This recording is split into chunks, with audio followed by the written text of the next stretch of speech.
Well, greetings everybody, and welcome again to this week's edition of MBTV News, or sometimes known as Metaworld News, of course, because we are Metaworld Broadcasting, or at least we were. We don't know what we're doing, to be honest, but we are bringing you the news headlines for the week ending the 5th of June. It has been crazy here in the UK. I remember on Thursday I thought it was already Sunday, and this has been the case up until today, when I decided it was Monday. And go figure. Anyway, salutations and jubilations and everything else that's going on, as you can imagine. Great stuff. Some technical digital wizardry I hadn't seen before, so quite amazed by that. But that will have to wait for another day. As will most of this week's news, actually. We've only got about 40 minutes to actually deliver it all to you. This week there's the ILRM, which was an education conference that was held in the virtual world of Vibella, and there was also on Or Live there was a streaming of the Or conference in San Jose, is it, or somewhere? Oh yeah, San Jose, California. So a lot going on. I have published in the feed a few highlights of keynotes and stuff from those, but the full works will be published. It was live, so the full recordings will be published in a week or two. That's the way they tend to do it. Right, okay. Well, while I've got the pictures up. Oh, sorry, before I go any further, I did tell you the date, but I didn't tell you who I am. I'm sure you know. Who are you, after all? Who am I? Who are you? Yes? Yes. I am not. I am not that program. Who are you? Won't get fooled again. There's a show that used to be on, and they used the Who music for their theme tune. Not Pete Townsend. Yeah, no, I keep forgetting what the show's called. It's famous. It's a crime scene something. CSI. That's what it's called. Right, anyway, sort of, who are you? I'm me. Yes, my name is Mal, and my second name is Burns. But on the interwebs, like everybody else, I have to be squashed. I don't like being squashed. It makes me feel like a sardine. But nevertheless, follow my feed on Twitter at twitter.com/Mal Burns, MALBURNS. And you can follow our supplementary feed at twitter.com/MetaWorldNews, the long version, so to speak. Again, 2 words squashed together. Right, so I'm Mal Burns, and joining me here, of course, is none other than James Atlloud, who's fiddling with knobs under the table, managing all the video and audio and stuff that makes this show a little bit more than talking heads. So welcome, James. Oh, thank you, Mal. Knobs are my friends. Sorry? Knobs are my friends. My friends are knobs. Oh yes, yes. Knobs are your friends. That's a good byline, isn't it? James Atlloud. Knobs are my friend. Yes, very good. Well, we won't dwell on that. In fact, we won't dwell on anything if I can help it, because we've got to make up time today. On the picture screen, starting off before I move to links and stuff, new episodes every Friday from, it's called the Next Stand podcast, and you can pick it up at the virtualworldsociety.org. Just go to www.virtualworldsociety.org/nextstand-podcast, just as you can see it on the screen there. At least I hope you can. Okay, moving on in the picture department. Right, oh yes, this is a scene from last night at Buckingham Palace, and James reckons that I've been trying to figure out how the hell they got all that stuff into the sky, this dog and the bone there. It was all animated, and I thought, well, I should be able to see the telltale lasers, but James reckons it's drones, lots of individual drones, so quite possibly. If so, there was very well choreographed anyway. Oh yeah, you can Google that. There's great videos of the coordinated drones. Yeah. Okay, well they pulled out all the stops for this actual event, in fact, and somebody was on the balcony on the first day. Her grandson was less than happy about the aircraft.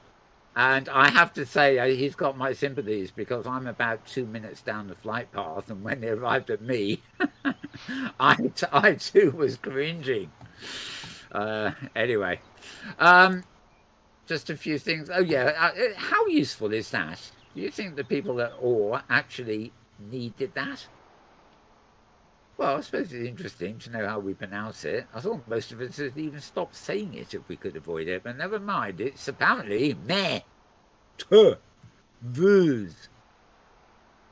Sounds Egyptian when you see it like that, doesn't it? Anyway, moving on. It's funny. The last Uh, thing they list there is persistence, and that's to me that's the first thing about a virtual should be. world. Yeah. Yes, yeah. I don't know what talk or what part this one came up in, but yeah, who knows? Anyway, that was at the All Conference in San Jose. This was in the Vibella virtual world, and it was ILRN keynote. They're educators, basically. I can't remember what it was. Caitlin Krauss was the main keynote. There she is. Jonathan Richter, who's the president of the ILRN, and stuff. And there's another little picture here.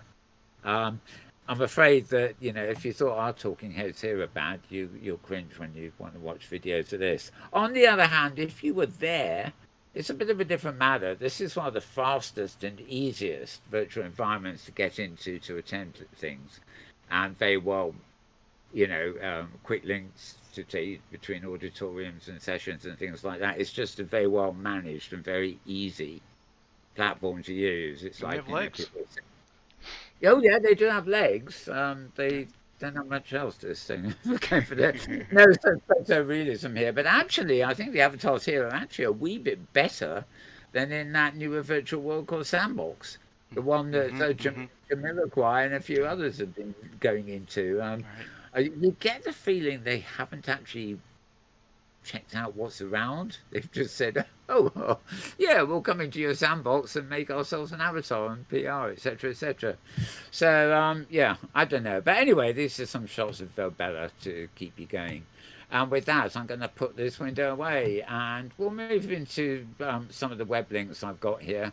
In the hope that we'll have about 20 minutes at the end for the video stuff. Okay, Scar Ghost has got his usual week peak. It was at the beginning of the week, and he was saying hello from San Jose. I'm ready to attend all, and tomorrow he'll start watering, etc. And a few roundups to go with that. As always, you'll find that at scarghost.com.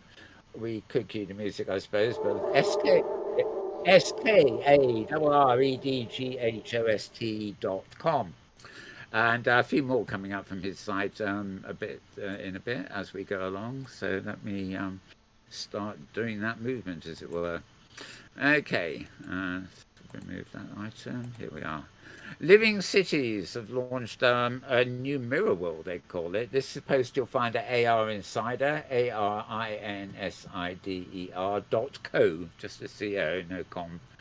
And I think they might have reprinted a Forbes article here by Charlie Fink. Okay, if you just give me a sec, I'm going to quickly fire up here. I think about a lot. I think, I look at the landscape, and I'm generally very, I like to say, protopian about the future. But I do see some pitfalls. I see, companies who, have maybe not had the best track record in ethics, not necessarily sort of changing path. And I've found maybe sometimes it's just a challenge to make ethical decisions, on your own without support. Also just in the thick of it, right? Because we're all working so hard. So I think it's really important to be able to have a community to turn to, have a support group, have a network. And I also love the fact that there's a lot of thought really put into the principles, right? And, if you don't agree with the principles, that's fair. But if you do, join this community, and, really the idea of just helping each other is something that really appeals to me. And I think we can all hold each other accountable, and just help each other understand what it is to be much more consistent in considering the types of decisions that we're making and what are the ethical ramifications of every decision. And so far so good. But we'd love to have more people join. We'd love to have more voices. So if this resonates with you, if this is something you have concern with, if you have some ideas about how we can improve outcomes with immersive technology, then this is a place for you to have a voice. So I hope you'll join us. Sorry. Well, okay. Sort of a good job I had the clips ready. There's a knock on the real world door here, actually, so I had to answer it as they kept on doing it. A parcel. I don't even know what it is, but I'll pack it later. Right. That was Amy Peck. Some of you may know she's on Twitter too. And something that was actually announced at the All Conference was this XR Guild. You can, I think we'll have a bit more on that later, but you can join it. They have a Discord, and then there's a link you can join to get a newsletter as well. So, and she was basically just introducing it there and encouraging people to join in. Anyway, so back to where I was. This is an article by Charlie Fink at arinsider.co, and don't ask me what happened there. It's going to be one of those days, isn't it? Right, that is definitely not where we were. It's being Charlie Fink. I suspect they've actually reprinted this straight from Forbes. I know I know they have an arrangement where they share articles by him and stuff. So a mirror world is clearly something related to any future metaverse quote. But the antics thing is it's a very advanced version of the sort of thing they were doing with Pokemon Go. But the idea is, it's all geo-spaced, and your avatar will be in a mirror world in the same position that you are in real life, kind of thing. So it's all the convergence theory stuff happening. Right, so I'm going to start removing these items quick and get moving up. Still on arpost.co, arpost.co. An article on women's guides for emphatic design in virtual reality. Gaming is not usually a ladies' activity, or considered to be, etc. A female gamer is not known as a gamer, but a gamer girl. Gosh, this bias has permeated the early virtual reality communities, etc. And anyway, this is all about remedying that and empathy and designing for all types of players, not just boys. And I do say boys as opposed to men. Right, maybe moving on. Moving up, in fact, in this case. How extended reality optics can unlock the M word, of course. This is an article. This is at ID Tech X. So it's idtechEX.com. It's a curious sort of article, really. It's optics, of course, is how you visualize things. Be it in your helmet or elsewhere. And good optics have been one of the industry's stumbling blocks for augmented and mixed reality, really. ID TEDx has got this sort of report on. Well, it's really a sort of technical report, but if you're interested in the optics of virtual worlds and stuff like that, this is a quick piece you can check out. So idtechEX.com for that one. And moving on up, Varjo's enthusiastic grade X, blah blah blah, roadtovr.com. Yep, roadtovr.com here, roadtovr.com. Varjo, of course, make helmets, or headsets they like to call them. They have an enthusiast grade VR headset, which I think is cheaper than an enterprise option, but far more expensive than a standard consumer option. That's what you see. You're a bit more than a consumer because you're an enthusiast, but you're a bit less than a professional because you're only an enthusiast. You get the idea? Yeah. Well, they obviously have ideas about defining these things so that they can cater to exact markets. Anyway, they are working on a brain-computer interface, and it's not cheap. So read all about this here. By the way, I'm not, I'm rushing through these. There's no need for me to go into all this. I'm sure you all know that if you're interested in this particular aspect of the field, you'll know how to go to it yourself. Roadtovr.com, ROADTOVR.com. Heading up the list as opposed to down the list, but you don't know that. Right, the Ghost Owls. Yes, the Scar Ghost cue. The music is back. SKARREDGHOST. Couple of coming up from him. This wasn't that next post from him. He'd actually arrived in the US and or was about to start. But he got a few little sneak peeks of various things anyway. And one was these things called the Wirt gloves. Apparently they've got 3 haptic sensations built actually into a single glove. As you can see, Tony Vitello, as his real name is, posing there, wearing them. Whether that's an everyday consumer item, I don't really know. I don't mean the mask. I mean what's on his arm. A little bit more on the glove, but who knows? Who knows? He was able to have a private demo. Back in Turin before he went there. But anyway, he's giving a nice little review of them. They were on display at all, of course. So scarsghost.com again for that one. Okay. This is a site called Edify AC. EDIFY.ac, as an academic site, really.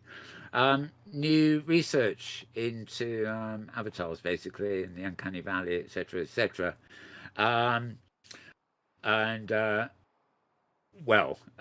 strictly talking about avatars, but they do also speculate that these skins put on robots could begin to look very human indeed themselves. So how much realism do you actually want in avatars? Anyway, just quick about something called Alive, which is the Avatar Learning Impact Assessment for Virtual Environments. Yes, don't you just love these names?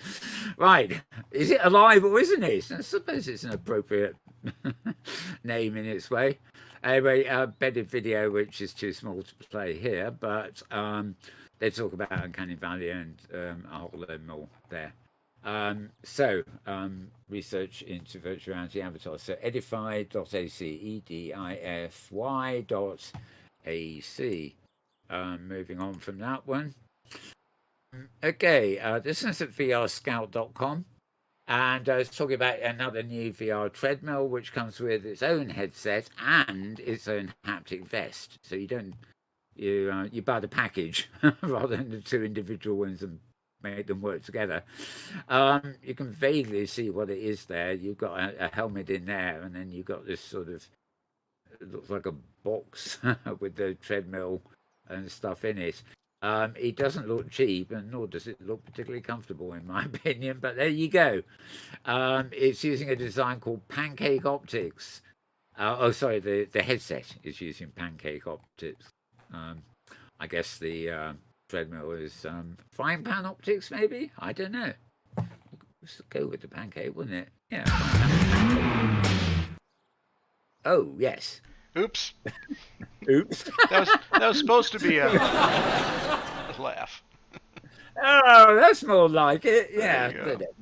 Firing up an engine on me. Okay, let me get out of this before I kill myself laughing. Right, organics.org, we're in the occasional place. AUGANIX.org. Right, this is OR exclusive, except it's not really, it's just a roundup. The first thing I announced at OR really was the fact that they've created an XR prize challenge to encourage XR innovations, specifically to help fight climate change. And they've got a prize of $100,000 US. Is that? Yeah, that's a 10. No, it's a tenth of a million. Right? Sorry, $100,000 US. And that was announced at the opening.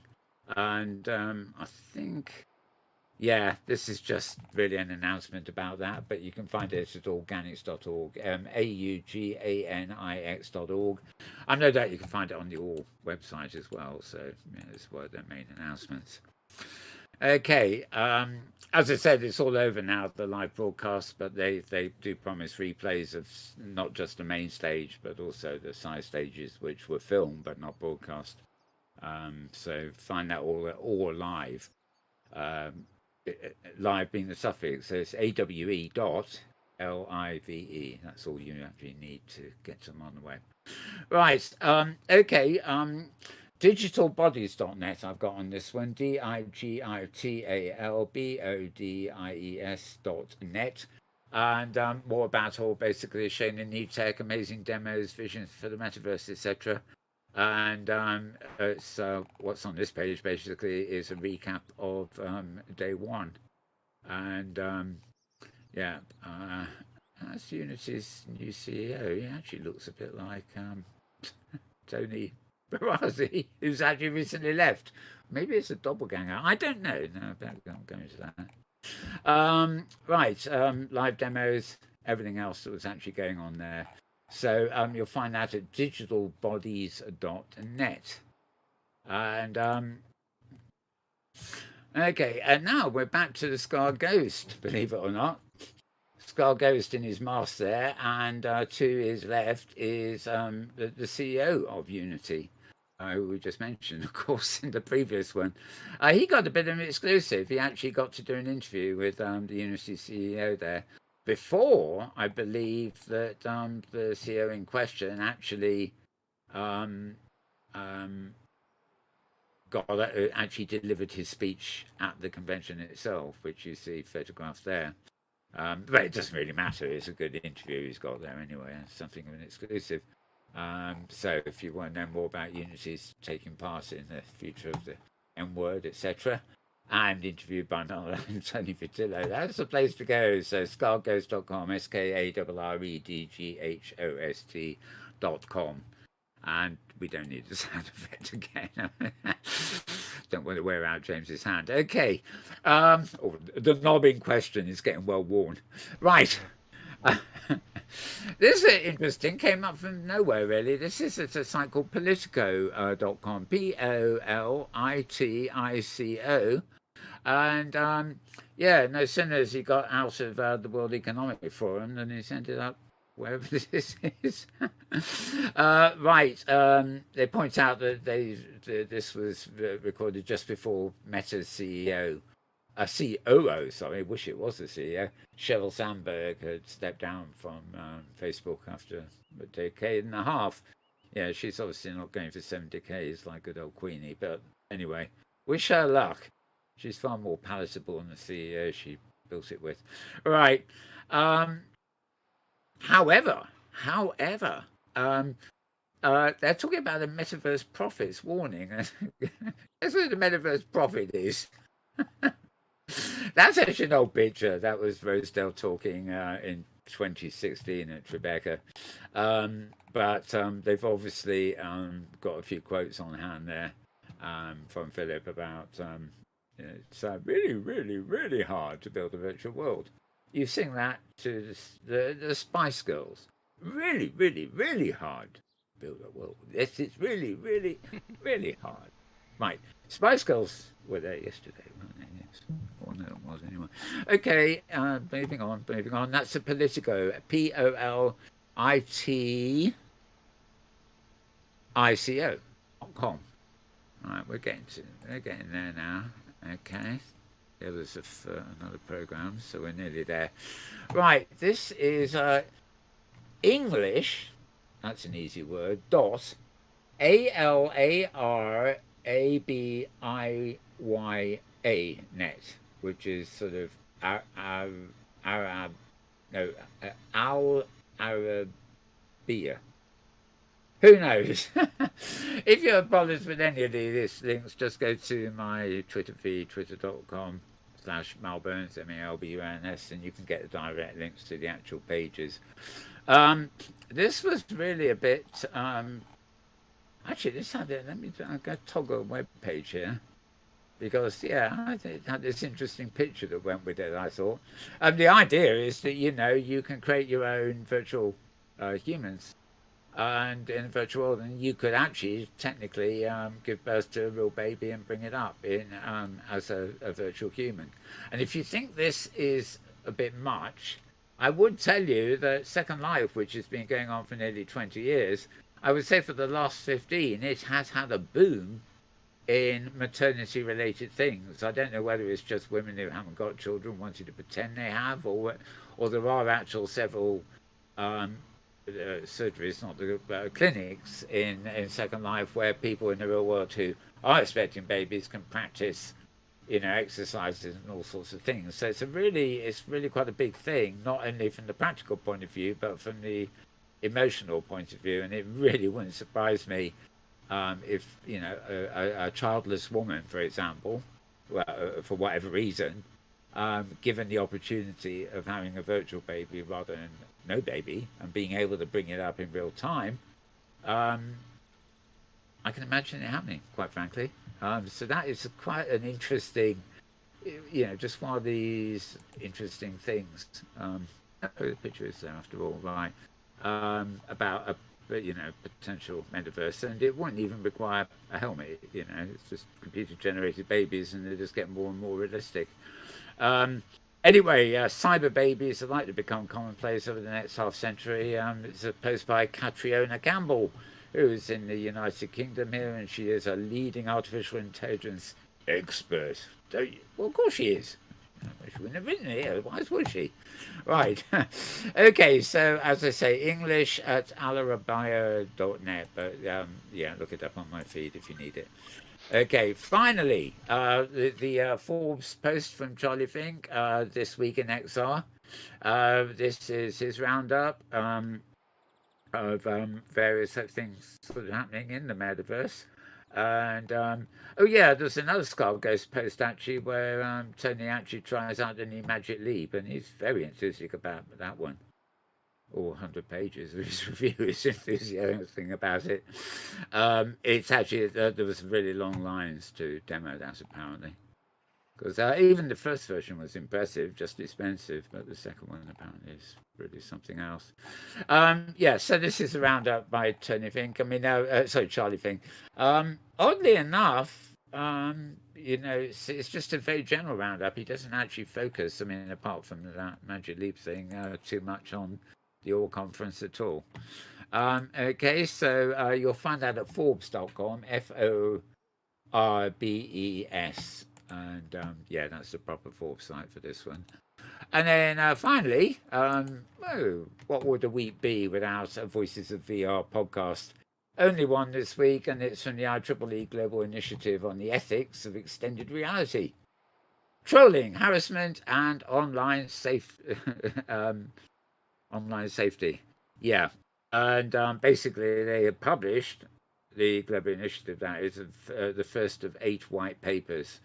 And this is talking about the first. The guy questioned is the social VR design operations lead at something called Meta. Never heard of that. But also Jessica Outlaw, who is not at anything called Meta. Right. So you'll find that at voicesofvr.com. voicesofvr.com. And magically, I realise I've actually managed to get all that into a designated half hour. So aren't I bloody clever? Right. Okay, we did the pictures. Yes. So I'm going to bring forward this week's videos as well. Not the.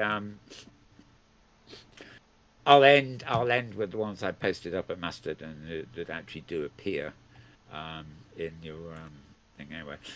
This is the. This is 7 minutes, so I'm just going to start a bit and then pause it. I'm not going to show you it all because of its length. I've got a couple of here that really are a bit too long. People describe it as a virtual place where there's a social layer and a commerce layer. And that's like the really crude definition of the metaverse. But for me, I think of the metaverse more in a cultural context where I'm looking at the people who come from what I call the forever cultures. The Dogon had their own version of the metaverse. The Aboriginal people had their own version of the metaverse, Dreamtime. And of course, African people who are the mother and father of all civilization. The metaverse is ultimately what you want it to be. And I want to bring the aesthetic communication into the metaverse because I know that the metaverse is a place where identity is layer 0 of the metaverse. Without identity, without understanding creative self-expression as cultural currency, for me, there is no proper metaverse.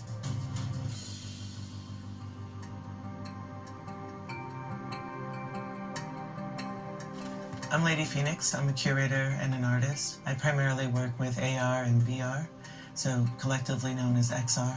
I'm born of the internet. I'm a bit of a futurist. I think I'm the great-granddaughter of the Oracle from the Matrix. Or maybe I'm her great-grandmother, actually, since that's a future tale. I care about the future, and I care that human beings are in right relationship with their purpose and with the earth. With the metaverse, particularly in a cultural context for myself, I like to think of a specific passage from the Bible that says, where 2 or more are gathered, there I am too. That, for me, in very simple terms, is the metaverse. The metaverse is this place that Neil Stephenson actually described very dystopically. It wasn't like a place we should all be rushing into to monetize, to get dressed up, to party in. I don't see the metaverse as Ready Player One, where we're all living and just gaming and collecting coins and was divine, was conscious selves, not between life to a museum, greet you at the artists.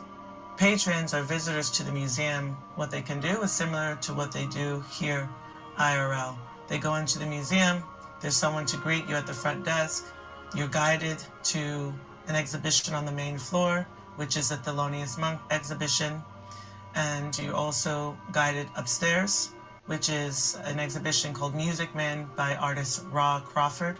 Raw Crawford and the estate of Thelonious Monk, collaborated for the Monk drop. So it's very similar to your IRL experience of going to a museum, reading, listening, viewing, taking time. Our ideas, our philosophies come from today, but the people of forever have been inviting us into the metaverse already. The metaverse of compassion, the metaverse of kindness, the metaverse of unity, the metaverse of oneness, the metaverse of love. These are ancient people who have been here that have been colonized, who have been oppressed, who have been downpressed, who have been stepped on, who have been murdered.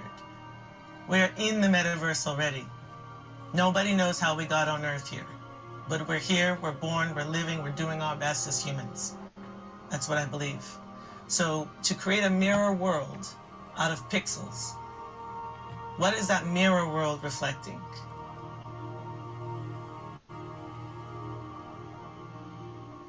I founded Brianna's Garden, or created Brianna's Garden, because I wanted to create an opportunity for the loved ones of Breonna Taylor to speak on behalf of their loved one.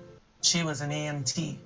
She literally stood in the gap between life and death for so many people in the back of ambulances. In the metaverse context, both pixel and organic, we need a place to deposit our love, have that love grow, and be reflected to us.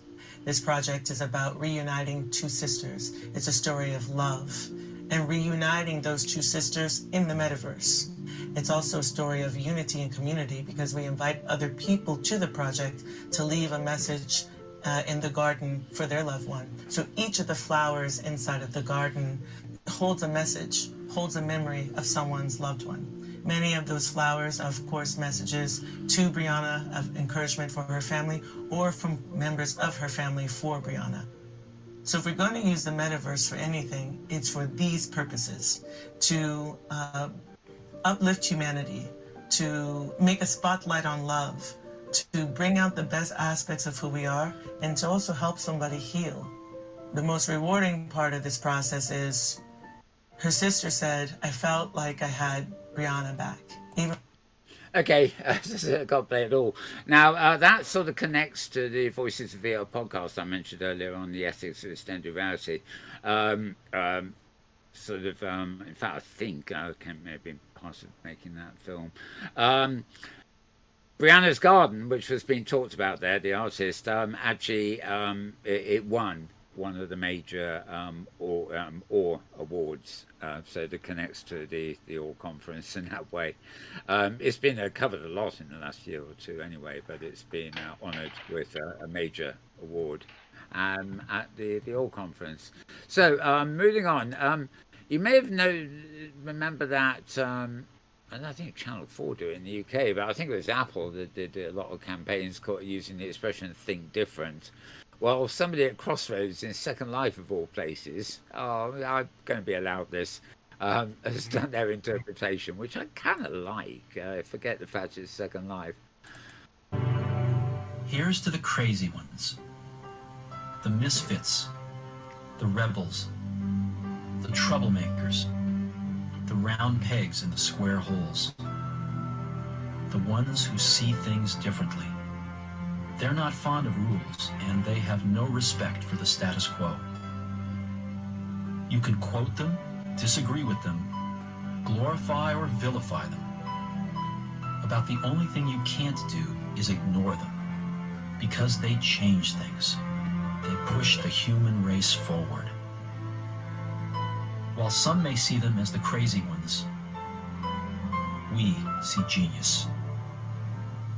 Because the people who are crazy enough to think they can change the world are the ones who do. Do, do, do, do. Directly from California. I'm back in the States and I'm really happy to be here and to show you Augmented World Expo. So, on this first day, actually, the expo itself is not open yet. It's going to happen tomorrow. So tomorrow, you're going to see all these live streams directly here from the show floor. And yeah, this is going to be fun. Hello, Australia. Hello. So today, what I'm going to do, I'm simply going to show you the venue. I'm going to show you where Augmented World Expo 2022 is going to happen from. I'm going to show you where the talks are being held right now actually, and I'm also going to give you like a little sneak peek into the expo hall, into the expo that's behind me.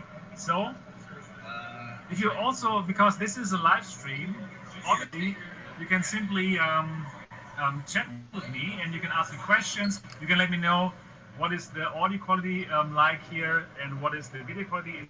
Is it good enough? Okay, a bit technical there, so everybody let's is move on a simply bit. building the booths, and I'm not yet allowed to go inside, but I can give you like a little sneak peek. So this is live. I can just give you a little sneak peek from here. So tomorrow is still very busy right now, building everything up. There you can see the Magic Leap booth, and yeah, all the magic is going to happen here tomorrow. Don't you love it when So it's talking about venue. stuff that hasn't happened yet? We're here right now, and here are lots of different rooms where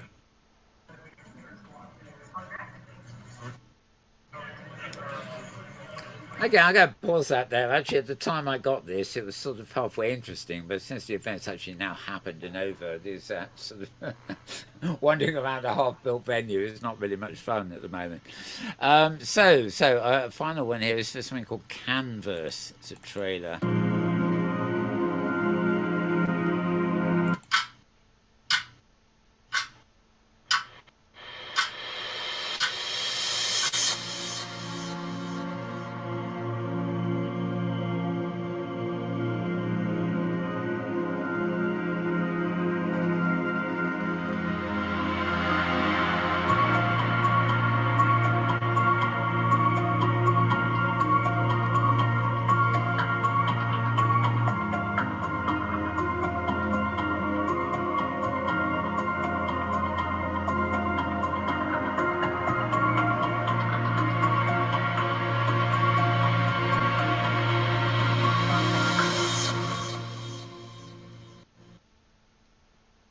So, if you're going to play a game in a virtual world, forget shooting zombies. there's something intelligent and civilized. It's called chess. Yeah, it looks good. Looks good. I'm way out of practice, but I still love playing chess. Okay, now believe it or not, we're all done since I actually cut. Oh no, we're not quite, because I cut the time on there. The only thing I've forgotten to mention, of course, is our obligatory feed at Mastodon. All these get relayed up to the Twitter feed, but you can come to mastodon.social/@Metaworld and find my feed here too. And if you're in the right browser, you can actually play them in situ instead of going to YouTube, Vimeo, or whatever. Highlights of all day 3. These basically are clips from all the main stage keynote events. One for day 3, another one for day 2, and there is one for day 1. In fact, I think that might be it under a different name. Magic Leap's keynote certainly was day 1. Which was excellent stuff, by the way. We, of course, did see the lady from Magic Leap, whose name I've already forgotten by mistake, on the World Economic Summit in Dubai last week. Not Dubai. Never mind. We had it last week.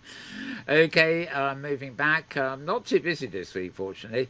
Season 2, episode 7, called Creativity in the Metaverse. It's... well, that's just it. There's some folks getting on there, part of the Open Metaverse project, of course. So all good stuff there, open sourcing and everything. Just chatting about things. Also, 6 days ago, what's next for the Metaverse? This was at CNBC, and let me have a quick butchers on that. Beyond the Valley. Hello and welcome to another episode of CNBC's Beyond the Valley. I'm Arjun Karpal in London, and welcome to the Metaverse. Well, okay, that was actually a one-off, quite an interesting one actually. Hence its presence there.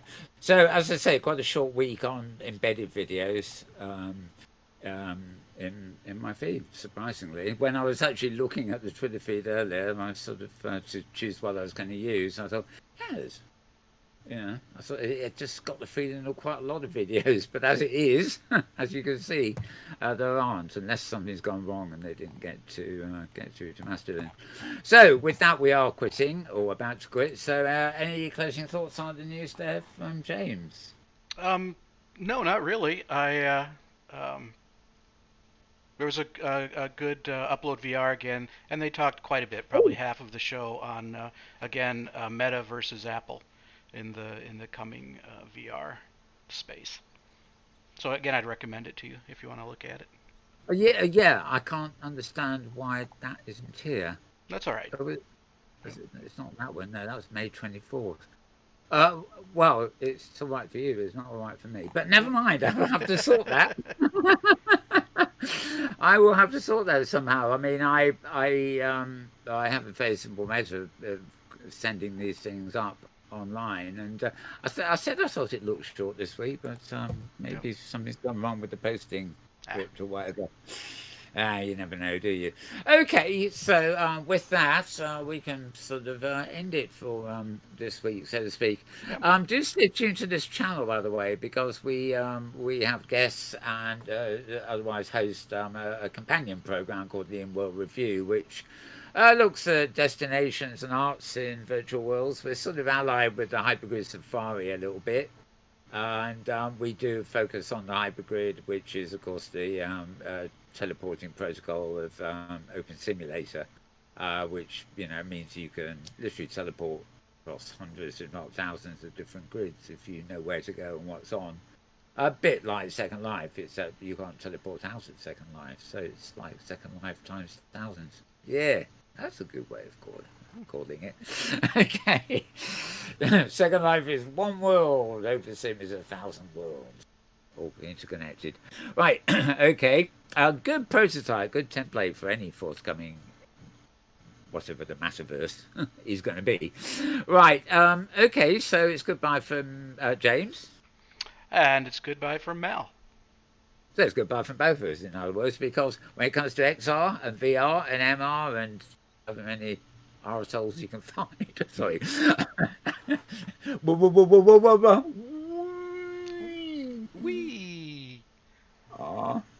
God, that was a miserable performance, wasn't it? I never do it well, so. That's not sure I do either.